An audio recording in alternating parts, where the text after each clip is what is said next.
English ವಾಕ್ಯಗಳಲ್ಲಿ all ಮತ್ತು hole ಹೇಗೆ ಬಳಸಬೇಕು? ಇಂಗ್ಲಿಷ್ ವಾಕ್ಯಗಳಲ್ಲಿ ಆಲ್ ಮತ್ತು ಹೋಲ್ ಹೇಗೆ ಬಳಸಬೇಕು? ಆಲ್ ಮತ್ತು ಹೋಲ್ ಎರಡೂ ಪದಗಳ ಅರ್ಥ ಕನ್ನಡದಲ್ಲಿ ಎಲ್ಲ ಅಥವಾ ಸಂಪೂರ್ಣ ಎಂದೇ ಆಗುತ್ತದೆ. ಎಲ್ಲ ಅಥವಾ ಸಂಪೂರ್ಣ ಎಂದೇ ಆಗುತ್ತದೆ. ಆದರೆ ಇವುಗಳನ್ನು ವಾಕ್ಯಗಳಲ್ಲಿ ಬಳಸುವ ವಿಧಾನ ಬೇರೆ ಬೇರೆ ಇರುತ್ತದೆ. ನಿಮಗೆ ಸುಲಭವಾಗಿ ಅರ್ಥವಾಗುವಂತೆ ಸರಳವಾದ ಪಾಯಿಂಟ್ಗಳಲ್ಲಿ ವಿವರಣೆ ಕೊಟ್ಟಿದ್ದೇನೆ ನೋಡಿ. ಆಲ್ ಅಂದರೆ ಎಲ್ಲ, ಒಟ್ಟು ಮೊತ್ತ. ಆಲ್ ಅಂದರೆ ಎಲ್ಲ, ಒಟ್ಟು ಮೊತ್ತ.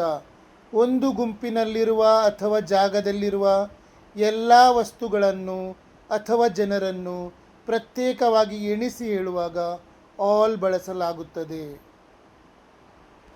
ಇದನ್ನು ಬಹುವಚನ ಪ್ಲೂರಲ್ ಮತ್ತು ಎಣಿಸಲಾಗದ ಅನ್ಕೌಂಟೇಬಲ್ ಪದಗಳ ಜೊತೆ ಬಳಸುತ್ತೇವೆ. ಉದಾಹರಣೆಗೆ, all the students are present today. ಇಂದು ಎಲ್ಲ ವಿದ್ಯಾರ್ಥಿಗಳು ಹಾಜರಾಗಿದ್ದರು. He drank all the water. ಅವನು ಎಲ್ಲ ನೀರನ್ನು ಕುಡಿದನು. All the mangoes in the basket are sweet. ಬುಟ್ಟಿಯಲ್ಲಿರುವ ಎಲ್ಲ ಮಾವಿನ ಹಣ್ಣುಗಳು ಸಿಹಿಯಾಗಿವೆ. She cleaned all the rooms in the house. ಅವಳು ಮನೆಯಲ್ಲಿರುವ ಎಲ್ಲ ಕೋಣೆಗಳನ್ನು ಸ್ವಚ್ಛಗೊಳಿಸಿದಳು. All my friends are coming to the party. ನನ್ನ ಎಲ್ಲ ಸ್ನೇಹಿತರು ಪಾರ್ಟಿಗೆ ಬರುತ್ತಿದ್ದಾರೆ. ಹೋಲ್ ಅಂದರೆ ಸಂಪೂರ್ಣ, ಪೂರ್ತಿ. ಒಂದು ವಸ್ತು ಅಂದರೆ ಒಂದು ವಸ್ತುವನ್ನು ಸಂಪೂರ್ಣವಾಗಿ ಪೂರ್ತಿಯಾಗಿ ಹೇಳುವಾಗ ಹೋಲ್ ಉಪಯೋಗಿಸುತ್ತೇವೆ. ಯಾವುದೇ ಒಂದು ವಸ್ತುವನ್ನು ವಿಭಜಿಸದೆ ಅದರ ಸಂಪೂರ್ಣ ಭಾಗವನ್ನು ಒಟ್ಟಾಗಿ ಹೇಳುವಾಗ ಹೋಲ್ ಬಳಸಲಾಗುತ್ತದೆ. ಇದನ್ನು ಹೆಚ್ಚಾಗಿ ಏಕವಚನ ಸಿಂಗ್ಯುಲರ್ ಪದಗಳ ಜೊತೆ ಬಳಸುತ್ತೇವೆ. ಉದಾಹರಣೆಗೆ, I ate the whole apple. ನಾನು ಪೂರ್ತಿ ಸೇಬನ್ನು ತಿಂದೆ. ಒಂದೇ ಸೇಬಿನ ಸಂಪೂರ್ಣ ಭಾಗವನ್ನು ತಿಂದೆ. The whole town was sleeping. ಇಡೀ ಅಥವಾ ಸಂಪೂರ್ಣ ಪಟ್ಟಣವೇ ಮಲಗಿತ್ತು. ಇಡೀ ಅಥವಾ ಸಂಪೂರ್ಣ ಪಟ್ಟಣವೇ ಮಲಗಿತ್ತು. He watched the whole movie without a break. ಅವನು ಬಿಡುವಿಲ್ಲದೆ ಪೂರ್ತಿ ಸಿನೆಮಾವನ್ನು ನೋಡಿದನು. I spend the whole day reading a novel. ನಾನು ಇಡೀ ದಿನವನ್ನು ಕಾದಂಬರಿ ಓದುವುದರಲ್ಲಿ ಕಳೆದೆ. ಒಂದೇ ದಿನದ ಪೂರ್ತಿ ಸಮಯ. The whole building collapsed due to the rain. ಮಳೆಯಿಂದಾಗಿ ಸಂಪೂರ್ಣ ಕಟ್ಟಡವೇ ಕುಸಿದು ಬಿದ್ದಿತು.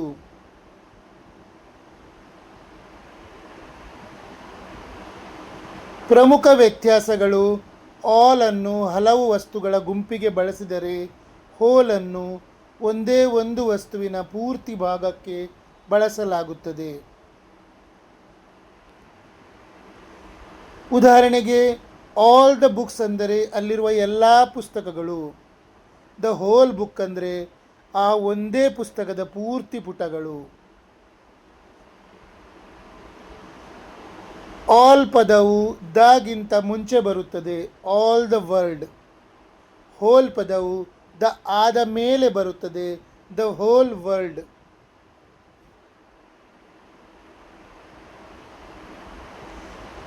ಉದಾಹರಣೆಗೆ, ಹಿ eight all the pizzas.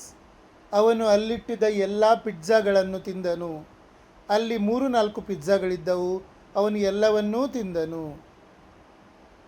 He eight the hole pizza. ಅವನು ಆ ಒಂದೇ ಪಿಜ್ಜಾವನ್ನು ಪೂರ್ತಿಯಾಗಿ ತಿಂದನು. ನಿಮಗೆ ನನ್ನ ರಿಸರ್ಚ್ ಮತ್ತು ಟೀಚಿಂಗ್ ಇಷ್ಟವಾದಲ್ಲಿ ನನ್ನ ಪೇಜ್ ಫಾಲೋ ಮಾಡಿ ಮತ್ತು ಶೇರ್ ಮಾಡಿ. ಯಾರಿಗಾದರೂ ನನ್ನ ಕಂಪ್ಲೀಟ್ 3 ತಿಂಗಳ ಸ್ಪೋಕನ್ ಇಂಗ್ಲೀಷ್ ಕೋರ್ಸನ್ನು ಮಾಡಲಿಕ್ಕಿದ್ರೆ ಅದನ್ನು ನಾನು ನಿಮಗೆ ವಾಟ್ಸಪ್ ನಂಬರಿಗೆ ನಿಮ್ಮ ವಿಡಿಯೋಗಳ ಮೂಲಕ ಕಳಿಸ್ತೇನೆ. ಆ ವಿಡಿಯೋಗಳು 3 ತಿಂಗಳು ನಾನು ಕಂಟಿನ್ಯೂಸ್ ಕಳಿಸ್ತೇನೆ, ದಿನಕ್ಕೊಂದು ವಿಡಿಯೋ ಅಂತೆ. ಆ ಕೋರ್ಸ್ ನೀವು ಮಾಡಿದರೆ ನಿಮಗೆ ಖಂಡಿತವಾಗಿ ಇಂಗ್ಲೀಷ್ ಮಾತಾಡಲಿಕ್ಕೆ ಬರ್ತದೆ. ಕಾರಣ ನನ್ನ 32 ವರ್ಷಗಳ ಅನುಭವದಿಂದ ಆ ಕೋರ್ಸ್ ತಯಾರಿಸಿದ್ದೇನೆ. ಅದರ ಫೀಸ್ ಕೇವಲ 599 ರೂಪಾಯಿ, 599 ಓನ್ಲಿ. ಅದನ್ನು ನೀವು ನನ್ನ ನಂಬರಿಗೆ UPI ಮೂಲಕ, ಅಂದರೆ ಗೂಗಲ್ ಪೇ ಅಥವಾ ಫೋನ್ಪೇ ಈ ಥರ ನನ್ನ ನಂಬರಿಗೆ ಕಳಿಸಿದರೆ, ಯಾವತ್ತು ಕಳಿಸ್ತೀರೋ ಅವತ್ತಿನಿಂದಲೇ ಕ್ಲಾಸ್ ಸ್ಟಾರ್ಟ್ ಮಾಡ್ತೇನೆ. ಆ ಕ್ಲಾಸ್ 15 ನಿಮಿಷದ ಕ್ಲಾಸ್ ಇರ್ತದೆ. 45 ನಿಮಿಷ ನೀವು ಪ್ರಾಕ್ಟೀಸ್ ಮಾಡಬೇಕು. ಅಲ್ಲಿ ನಿಮಗೆ ಪೆನ್ನು ಪುಸ್ತಕ ತಗೊಂಡೇನು ಬರೀಲಿಕ್ಕಿಲ್ಲ. ನಾನು ಹೇಳುವುದನ್ನೇ ಕೇಳುವುದು ಮತ್ತು ರಿಪೀಟ್ ಮಾಡೋದು ನನ್ನ ಜೊತೆ. ಹಾಗೆ ನಾನು ಪ್ರತಿ ವಿಷಯವನ್ನು 2 ಸಲ ಹೇಳಿರ್ತೇನೆ, ನೀವು ಸಹ 2 ಸಲ ರಿಪೀಟ್ ಮಾಡ್ತೀರಿ. ಮತ್ತೆ ನೀವು ಒಂದು 4-5 ಸಲ ಆ ವಿಡಿಯೋ ನೋಡಿ 8 ಸಲ ಆ ವಿಷಯವನ್ನು ರಿಪೀಟ್ ಮಾಡಬೇಕು. ಹೀಗೆ ನೀವು ಸತತವಾಗಿ 3 ತಿಂಗಳು ಮಾಡಿದರೆ ನಿಮಗೆ ಖಂಡಿತ ಇಂಗ್ಲೀಷ್ ಬರ್ತದೆ.